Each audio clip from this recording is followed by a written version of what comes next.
میدان میں لہرائی، اور جب انہوں نے للکارا تو ان کے نعروں سے زمین کربلا جو ہے وہ گونج اٹھی تھی، ہل کر رہ گئی تھی، اور انہوں نے دشمنوں کو جہنم واصل کیا تھا۔ اور عمر بن سعد نے جب ان کمسن بچوں کو بہادری سے لڑتے ہوئے دیکھا تھا تو چلا اٹھا تھا کہ یہ 9-10 برس کے جو بچے ہیں، جو 3 دن کے بھوکے پیاسے ہیں، تم ان کو نہیں قتل کر سکے۔ تو اس پر انہوں نے، بزدلوں نے ان بچوں پر وار کر دیا مل کر، اور تیروں اور تلواروں کی بوچھاڑ کر دی تھی۔ اور پھر ان دونوں بھائیوں نے، کمسن بھائیوں نے، جن کی عمریں صرف 9-10 برس کے درمیان تھی،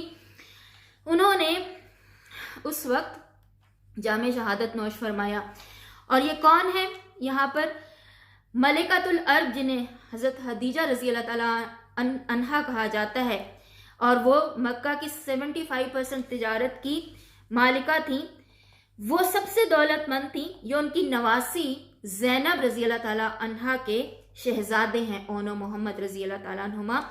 اور یہاں پر میں آپ کو ایک اور بتاؤں بات، کہ جب حضرت امام حسین رضی اللہ تعالیٰ عنہ اور اون و محمد رضی اللہ تعالیٰ عنہما کی شہادت کا پتہ ان کے والد کو چلا تو عبداللہ بن جعفر رضی اللہ تعالیٰ عنہ یعنی ان کے والد سے لوگ تعزیت کرنے آنے لگے۔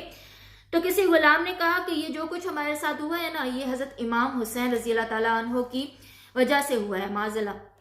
یعنی اس کو سمجھ نہیں تھی۔ تو یہ بات جب آپ حضرت عبداللہ بن جعفر رضی اللہ تعالیٰ عنہ نے سنی تو انہوں نے اپنے نالین مبارک یعنی جوتے اتارے اور مارا اس غلام کو۔ اور عبداللہ بن جعفر رضی اللہ تعالیٰ عنہ نے فرمایا کہ خدا کی قسم اگر میدان کربلا میں بھی ہوتا تو اپنا آپ پیش فرما دیتا،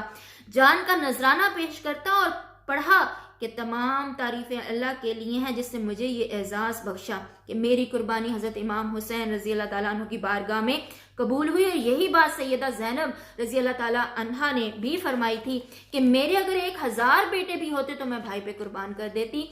تو یہ جذبہ تھا اور یہ شوق شہادت تھا جس کا بار بار ہم تذکرہ سنتے ہیں اور دیکھتے ہیں، جس کی مثال میدان کربلا میں، کہ عمر کی مجبوری سامنے آڑے نہیں آئی، کہ نہ ماؤں نے اس چیز کو ایکسکیوز بنایا کہ اپنے بیٹوں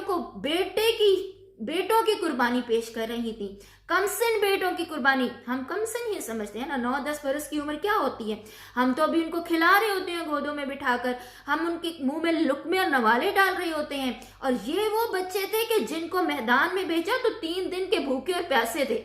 اور ان کے حلق سے پانی اور نوالا تک نہیں اترا ہوا تھا، اور جب یہ میدان میں جاتے تھے تو ان کی مائیں درخواست کر کے ان کو میدان میں بھیجتی تھی، اور امام عالی مقام پہلے انکار فرماتے کہ کیسے ان کو بھیجا جائے، لیکن پھر ان کی درخواست پر ان کو حکم فرماتے اور ان کو میدان میں روانہ کرتے، اور پھر وہ میدان میں اترتے اور ایسے جرأت اور شجاعت کا مظاہرہ کرتے کہ آج تک جب ہم ان کے بارے میں پڑھتے ہیں، سنتے ہیں، تو ہمیں معلوم ہوتا ہے کہ ہم نے کس کم علمی، کس ناآشنائی میں زندگی گزار دی۔ ہم کہاں کے خود کو ایک عالم سمجھتے ہیں، خود کو فاضل سمجھتے ہیں، پڑھا لکھا سمجھتے ہیں، ہمارے پاس ڈگریاں ہیں، بے شک ہیں، دنیا کا علم بھی فائدہ حاصل کرنے کے لیے ہم ضرور حاصل کریں، لیکن جیسے پیارے آقا دو جہاں علیہ السلام نے فرمایا تھا کہ اپنے بچوں کو 3 چیزیں سکھاؤ، ایک میری محبت، میرے اہل بیت اطہار کی محبت، اور تلاوت قرآن کریم کے حوالے سے آپ نے فرمایا تھا۔ تو ہم دیکھیں کہ ہم اپنے بچوں کی تربیت کرتے ہوئے یہ تینوں ایسپیکٹس یا تینوں پہلو سامنے رکھتے ہیں، پیارے آقا دو جہاں علیہ السلام سے محبت، ان کی اہل بیت اطہار سے محبت، اور ان کی اہل بیت اطہار سے محبت کبھی مکمل اور کبھی کامل نہیں ہو سکتی، ہمارے دلوں میں اس کا ایک قطرہ بھی نہیں اتر سکتا جب تک کہ ہم واقعہ کربلا کے حقائق کو نہ جان سکیں۔ ہمارے دلوں میں آشنائی کے جب در کھلیں گے تبھی ہم ان سے محبت کر سکیں گے اور ہماری محبت میں اضافہ ہو سکے گا، ہماری آشنائی جب بڑھے گی تو ہی ہم ان کی پیروی کر سکیں گے۔ تو ہم نے کوشش یہ کرنی ہے کہ ہم ان کے بارے میں جانیں، اپنی اولاد کو بھی بتائیں، ان کو سمجھائیں، اور ان کو یہ تربیت ایسی دیں کہ وہ ان کو اپنا آئیڈیل سمجھیں، وہ ان کو مثال سمجھیں، عظیم کردار، اعلیٰ مثالیں۔ اور یہ صرف میدان کربلا میں ہی نہیں انہوں نے مثال اپنی زندگیوں کی پیش فرمائی، اس سے پہلے کو بھی جو زندگیاں ہیں اس زندگی کا اسوہ ہمارے لیے اطاعت کے قابل ہے کہ ہم ان کی زندگیوں کا اگر جانیں، جو بھی ہمارے تک ان کے حقائق پہنچے، ان کی زندگیوں کے بارے میں حقائق کو پڑھیں تو ہمیں پتہ چلے گا کہ ان میں سے ایک ایک قرآن کا قاری تھا، ایک ایک کو حدیثیں یاد تھیں، یہ حدیثیں بیان فرماتے، یہ عالم تھے، یہ فاضل تھے، کیونکہ یہ اس گھرانے کے افراد ہیں، خاندان نبوت کے افراد ہیں، اہل بیت اطہار ہیں، کہ جس کے بارے میں کہا جاتا ہے کہ فصاحت اور بلاغت، علم، علم و فضل انہی کے گھر سے نکلا، ٹھیک ہے، کہ پیارے آقا دو جہاں علیہ الصلوۃ والسلام نے فرمایا کہ میں علم کا شہر ہوں اور علی اس کا دروازہ ہے۔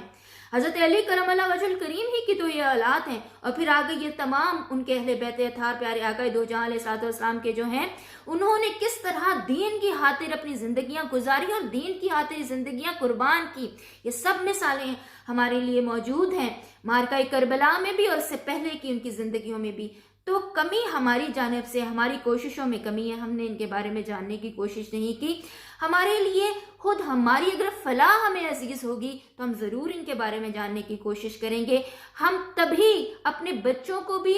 اس قابل کر سکیں گے کہ وہ ان کو آئیڈیلائز کریں اور ان کو آئیڈیل بنا کر ہی وہ اپنی منزل مقصود پر پہنچ سکیں گے انشاءاللہ العزیز۔